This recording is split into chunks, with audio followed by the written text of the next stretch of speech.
Donc bonjour, je vais vous présenter le défi INRIA Avatar, donc qui est un projet qui a démarré en 2018 et qui implique 6 équipes INRIA sur la problématique de l'avatar. Donc l'idée c'est d'explorer en combinant les compétences scientifiques de chaque équipe tout le pipeline qui est lié à l'avatar, allant de l'acquisition au rendu, à l'animation, à l'interaction et au retour multisensoriel. Donc c'est un projet qui en plus a deux partenaires externes, donc Mailslater qui est basé à Barcelone et Interdigital dont les équipes de VFX sont basées à Rennes.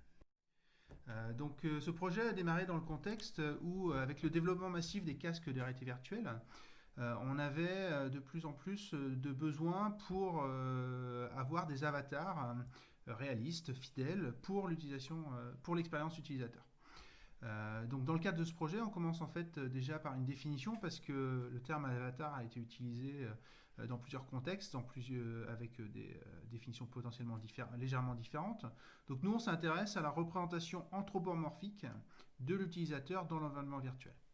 Et le but, c'est aussi que ces avatars puissent permettre de favoriser ce qu'on appelle le sentiment d'incarnation. Le ressenti que le corps virtuel est bien notre corps virtuel dans l'environnement virtuel et puisse aussi proposer de nouvelles méthodes d'interagir avec l'environnement virtuel. Donc le problème, c'est que les avatars aujourd'hui qui sont utilisés dans la plupart des applications ne permettent pas de faire ressentir à l'utilisateur un fort sentiment d'incarnation ou d'interaction. Donc c'est dû à un certain nombre de limitations, des limitations technologiques, mais aussi un manque de compréhension de comment est-ce que l'on perçoit et l'on interagit avec notre avatar. Donc comme vous pouvez le voir sur la droite, on se retrouve très souvent à avoir des applications avec des avatars qui vont être très simplifiés, avoir juste une tête, des mains, des choses qui vont être très stylisées. Alors bien entendu, il y a un intérêt à avoir de la stylisation dans certains cas particuliers, mais on va vouloir aussi pouvoir aller vers l'autre aspect du continuum et avoir des choses qui soient extrêmement réalistes. Et donc l'objectif du projet, du coup, c'est de pouvoir proposer la nouvelle génération d'avatars en poussant la limite de la perception et de l'interaction au travers de nos avatars. Donc une des problématiques qu'on avait en démarrant ce projet, c'était aussi un peu se poser la question de savoir qu'est-ce qu'on veut avoir en termes d'avatar d'ici 10 à 20 ans. Donc une expérience idéale pour nous, ce serait être capable d'avoir des avatars qui sont photoréalistes, facilement capturables, c'est-à-dire qu'on puisse facilement faire l'acquisition de la représentation de l'utilisateur, pouvoir facilement du coup faire le rendu et aussi potentiellement styliser si besoin. On voudrait aussi avoir des animations de ces avatars qui soient de haute qualité, qui soient aussi automatiques que possible, où on n'a plus besoin d'équiper l'utilisateur avec une cinquantaine de marqueurs pour être capable d'avoir de l'animation en temps réel, ni de demander à l'utilisateur d'enfiler une combinaison de capture de mouvement. Donc aller vers des choses qui soient moins invasives et aussi plus intuitifs à utiliser. Finalement aussi, on voudrait que les utilisateurs puissent être capables de ressentir les informations de l'environnement au travers de leur avatar, donc être capable de ressentir un certain nombre de propriétés, par exemple physiques de l'environnement, mais aussi d'être capable de ressentir ce qui se passe au travers de leur avatar par rapport à d'autres personnages virtuels qui seraient dans la scène et qui pourraient représenter les personnages virtuels d'autres utilisateurs incarnés. Et que ce soit idéalement applicable de setup allant de setup très léger à la maison vers des setups plus lourds industriellement. Euh, les applications qu'on vise dans ce projet aussi sont les cas d'utilisation touchent au cinéma immersif, donc avec notre partenaire Interdigital. Et l'idée, c'est qu'avec la convergence des industries du film et du jeu vidéo, donc convergence en termes d'outils qui sont utilisés, en termes de pipeline, en termes de thématiques et de problématiques, on a aussi envie de pouvoir aller vers une expérience utilisateur impliquant des avatars. Donc je ne sais pas si vous connaissez le court-métrage Carnet et Arena, qui est justement une de ces nouvelles formes de représentation de cinéma immersif, où l'utilisateur est immergé dans une salle. Là, vous le voyez sur la droite, il marche donc une salle qui est chauffée, il marche dans le sable, et il vit l'histoire d'un immigrant en train de traverser la frontière. Donc le problème, malgré le fait que ces expériences ont de très bons retours aujourd'hui, on se retrouve encore sur des choses qui sont très peu interactives, où l'utilisateur ne va pas pouvoir influencer sur le contenu de l'histoire, et où typiquement il n'y a pas d'avatar.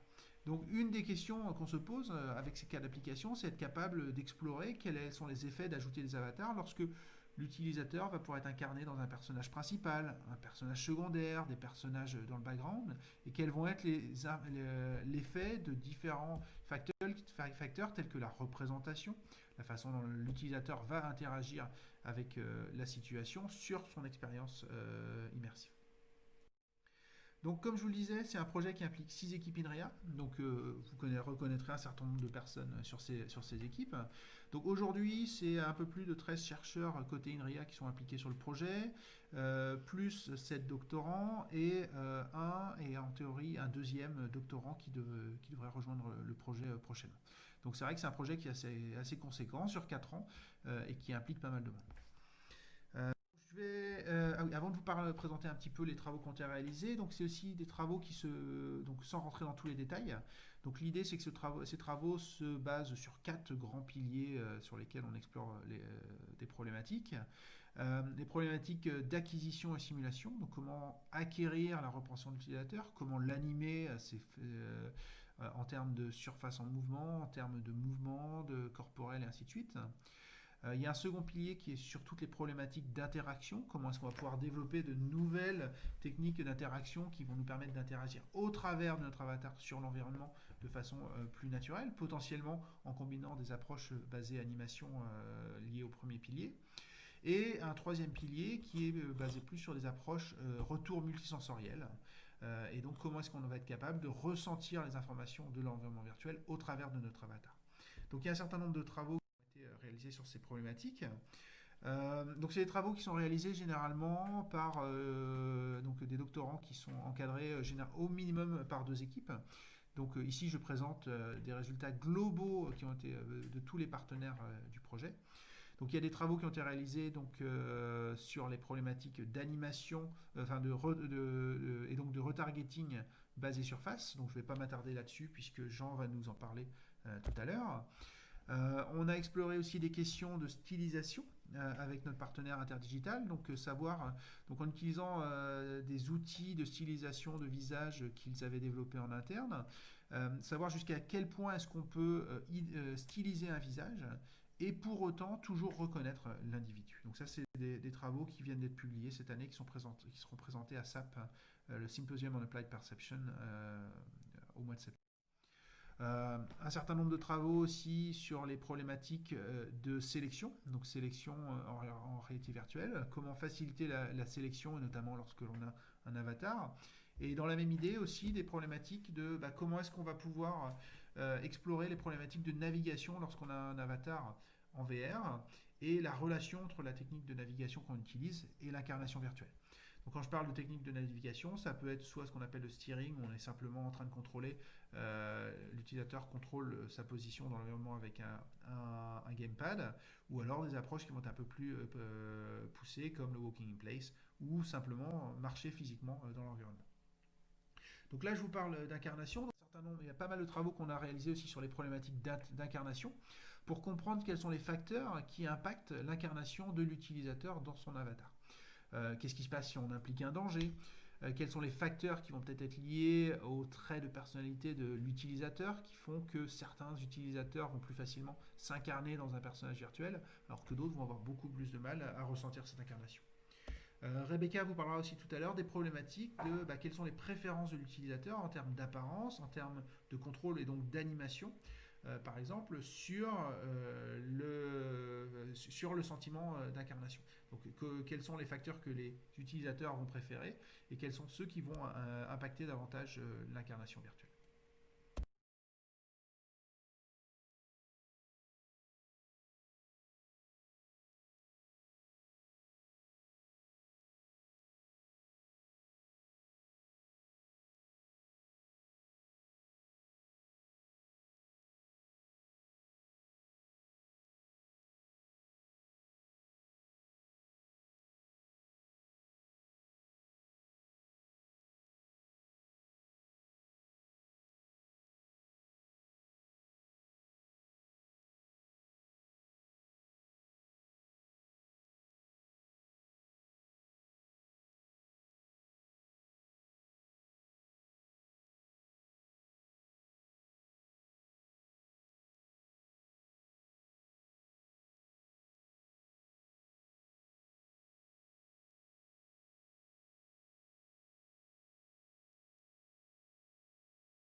Euh, Comme on en parlait hier aussi, on a réalisé un certain nombre de travaux sur les problématiques haptiques.